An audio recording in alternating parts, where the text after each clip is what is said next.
हिंदुओं के समर्थन में एक प्रोटेस्ट मार्च निकल रहा है देश में, और उस पर पत्थर बरसाने वाले कहां से आ जाते हैं। लाल किले की प्राचीर से देश के प्रधानमंत्री हिंदुओं की स्थिति पर चिंता व्यक्त करते हैं, लेकिन यहां उन्हीं हिंदुओं के समर्थन में जब मार्च निकलता है तो उस पर नफरती पत्थर कौन बरसा रहा है? देखिए, आपको दो तीन बातों का ध्यान रखना पड़ेगा। ये करने की हिम्मत कहां से आई?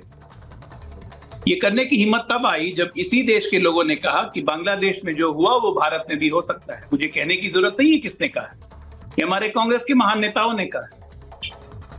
ये हिम्मत तभी आई जब एक सांसद अपना शपथ लेता है संसद के भवन में, शपथ को अंत करता है जय फिलिस्तीन कह के, तो ये हिम्मत तभी आई।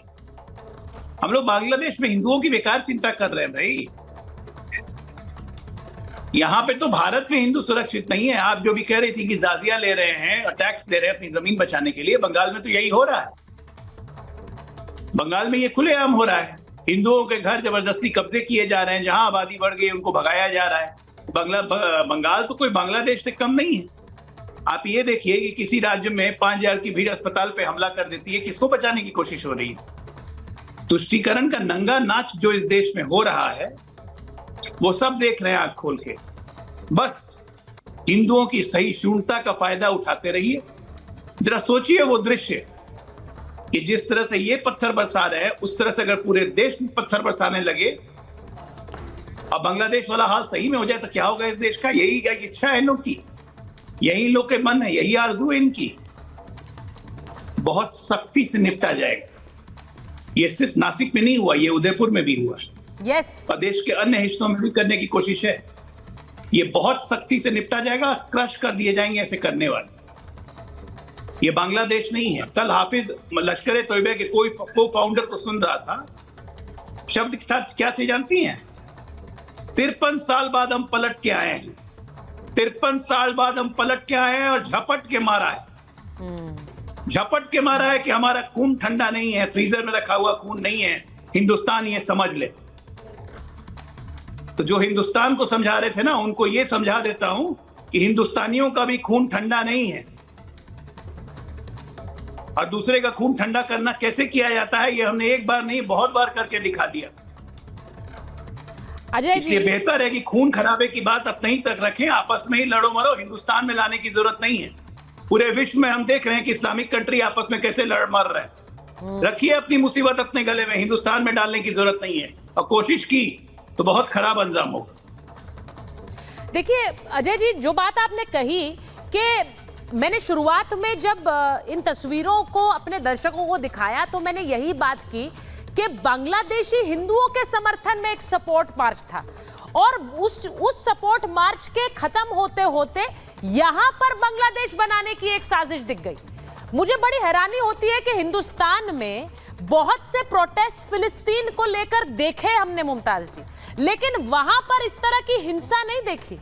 यहां बांग्लादेशी हिंदुओं के साथ क्या हो रहा है ये पूरी दुनिया देख रही है। हिंदुस्तान में अगर उनके समर्थन में कुछ लोग हैं तो पत्थरबाजी, ये आगजनी, ये बवाल, जरा तस्वीरें स्क्रीन पर रखिए प्लीज मुमताज जी। देखिए, ऐसा है कि सबसे पहले जो बांग्लादेश में हमारे हिंदू भाइयों के साथ जो वहाँ माइनॉरिटी में हो रहा है, मैं उसकी मजम्मत करता हूँ। और मैं सरकार से मांग करता हूँ कि जितनी सख्त टॉक हो सकती है बांग्लादेश हुकूमत से, उतनी सख्त टॉक की जाए, और जो हमारी वहाँ अक़लियत हैं, हमारे हिंदू भाई हैं, उनकी रक्षा की जाए। नंबर एक। बात तो बाद में आएगी। बाद में कैसे आएगी? बाद में कैसे? भारत में जो हो रहा है वो तो देख लीजिए भारत में, मैं देखिए, भारत में जो कुछ हो रहा है, जो आपने लिखा है सही लिखा है, साजिश हो रही है। हाँ। और ये साजिश पत्थरबाजी वाली, ये मोदी जी की जब सरकार केंद्र में आई तभी से शुरू हुई। पहले कश्मीर में पत्थर चलता था, पूरे भारत में मोदी जी की सरकार करा रही है। नहीं, साजिश हो रही है। हाँ। हो सकता है मोदी जी को बदनाम करने के लिए हो रही हो। अच्छा। कि ऐसा किया जाए, क्योंकि क्या वजह है कि जहां सिर्फ कश्मीर में पत्थर चल रहे थे, कश्मीर में पत्थरबाजी बंद हो गई, लेकिन पूरे मुल्क में पत्थरबाजी शुरू हो गई। ये कहां से भाई? जयपुर से नासिक तक कहां से पत्थर, कौन लोग हैं? इसकी सख्त जांच हो और बगैर भेदभाव, और जो भी कसूरवार है हाँ। उसको सख्त से सख्त सजा दी जाए, चौराहे पर सजा दी जाए। देखिए, मैं ये डिमांड करता हूं जो भी कसूरवार है उसे चौराहे पर सजा दी जाए, लेकिन वो उसके साथ एक डिस्क्लेमर भी लगा रहे हैं। वो कह रहे हैं कश्मीर में बंद हो गई, पूरे देश में मोदी सरकार के आते ही पत्थरबाजी नहीं हुई है, शुरू हो गई। बताइए आप। बताइए ममता जी। सुचरिता जी बहुत बहुत धन्यवाद। देखिए, विषय बहुत संवेदनशीलता से भरा हुआ है हाँ। और जिस प्रकार की पत्थरबाजी की जा रही है उससे जिहादी मानसिकता दिखती है। मतलब अगर हिंदुओं के समर्थन में कोई खड़ा हो जाए भारत के अंदर भारत के बाहर, तो उसको आप लहूलुहान कर देंगे, आप उसको मार के रख देंगे। मुझे अभी तक याद है जब बांग्लादेश की यह हालत हुई थी तो इस देश के अंदर बैठे हुए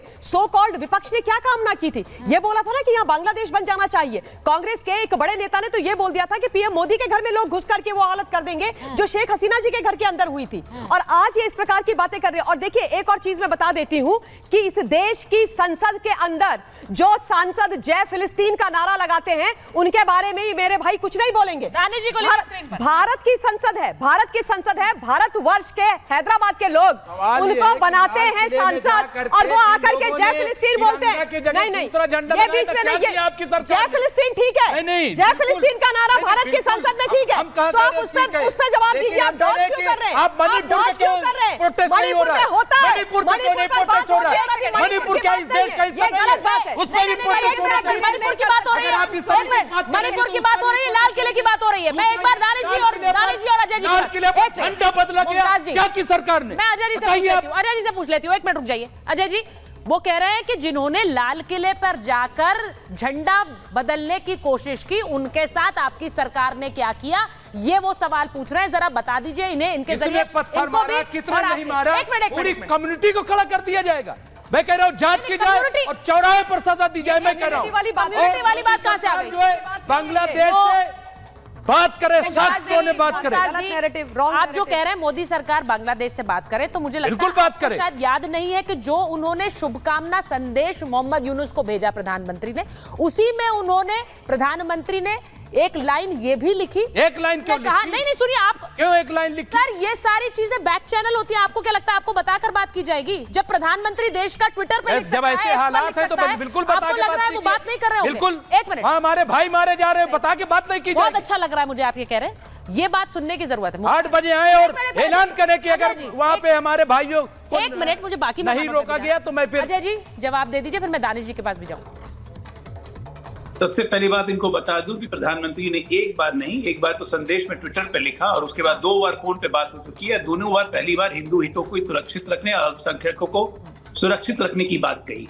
सिर्फ उनको ही नहीं कहा है, अपने अमेरिकन काउंटर पार्ट को, ब्रिटिश काउंटर पार्ट को भी कहा है कि बांग्लादेश सरकार पे दबाव डाला जाए। बात तो पहले ये। दूसरी बात, जरा इतिहास के पन्नों में चलिए ना, तो हिंदू जेनोसाइड इसी भारत में 2 बार हो चुका है। एक बार सिख जेनोसाइड हुआ 47-48 में, पार्टीशन की विभीषिका जिसको हम 14 अगस्त को मना रहे थे, वो इसीलिए मना रहे थे कि लाखों लाख हिंदू कट के आए थे, ट्रेनों में भर भर के आए थे, उनकी लाशें आई थी, जो 47-48 में सबने देखा था। दूसरी बार हिंदू